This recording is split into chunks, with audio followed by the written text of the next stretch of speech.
Qu'est-ce que la laïcité? La laïcité a vu le jour en France avec une loi votée le 9 décembre 2005. Cette loi a imposé un principe nouveau pour l'époque, la séparation entre l'Église et l'État. Depuis, la France exerce et respecte la tolérance, la liberté de conscience et interdit le prosélytisme. La charte de la laïcité à l'école. Le 9 septembre 2013, une charte de la laïcité est présentée par le ministre de l'Éducation, Vincent Peillon. Cette charte est un texte très important qui rappelle un certain nombre de règles pour bien vivre ensemble à l'école. Cette charte de la laïcité s'adresse à tous les élèves et comporte 15 articles qui les respectent. La charte de la laïcité est basée sur la Déclaration des droits de l'homme et de la loi de la séparation de l'Église et de l'État.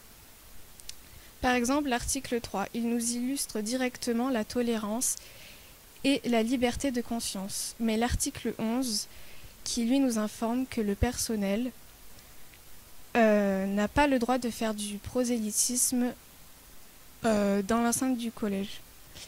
La charte de la laïcité doit être ostensiblement située dans les établissements scolaires publics, collèges, écoles primaires et lycées. Dans notre collège, elle est exposée dans notre carnet, dans les salles de cours, en vie scolaire et sous le préau. Comment représenter la laïcité? Dans notre collège Jean Lacaze, la fresque qui représente la laïcité faite par les élèves est affichée sous le préau. On y retrouve des symboles, valeurs fondatrices du pays de la République. Le tricolore et la concarde, héritage et rappel de la naissance de l'emblème. Le bonnet phrygien, autre rappel de la Révolution française, porté par les sans-culottes, pour montrer qu'ils étaient des hommes libres. La devise républicaine, mais aussi des symboles de la laïcité. Des mains de couleurs différentes pour la diversité, l'avenir et l'engagement, symbole de leur engagement comme une signature. Les valeurs liberté et égalité, les noms des personnes importantes qui ont agi pour mettre en place la laïcité: Aristide Briand, Victor Hugo, Jean Jaurès, Edgar Quinet, Nicolas Condorcet, Jules Ferry, Léon Gambetta et Georges Clemenceau. Le Révolution française 1749, le 5 août 1749, l'abolition des privilèges et la fin de l'Ancien Régime 26 août 1789, la Déclaration de l'homme et du citoyen qui donnera suite à la Charte de la laïcité.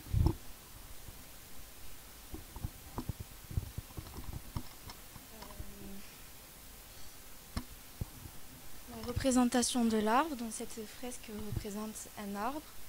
Y est inscrite l'histoire de la laïcité, divisée en 3 parties, les racines, le tronc et les branches et le feuillage. Donc les racines, évoquant le passé, portent le nom des hommes qui ont porté l'histoire, qui ont soutenu l'idée, comme par exemple Jules Ferry, un homme politique qui rend l'école laïque grâce à ses lois, notamment celle du 28 mars 1882, qui rend l'enseignement primaire obligatoire. Elle a pour 2 buts, donc rendre l'instruction obligatoire, mais aussi laïque. Et puis aussi on a Jean Jaurès, un homme politique aussi, qui lors de plusieurs discours défend l'idée de l'école laïque qui assure la liberté de conscience, puis l'enseignement pour tous. Il soutient aussi la loi de 1905 séparant l'État et l'Église. Le tronc correspondant au présent, y est inscrite la devise républicaine. Donc, y est inscrite la devise républicaine avec des valeurs, liberté, égalité, fraternité, qui sont des valeurs unies, indissociables, elles ne peuvent pas être séparées. Et puis ces valeurs et l'emblème national symbolisent et rappellent les valeurs fondatrices du pays, de la République. Et la laïcité s'ajoute en haut. Ces valeurs s'y retrouvent. Et donc sur les branches et le feuillage, on nous représente l'avenir, enfin c'est représenté comme l'avenir, car ils sont affichés les symboles de la laïcité et de la République, le bonnet phrygien, la cocarde, le tricolore, l'engagement avec les mains de différentes couleurs, la devise et le nom de ceux qui ont contribué à la laïcité.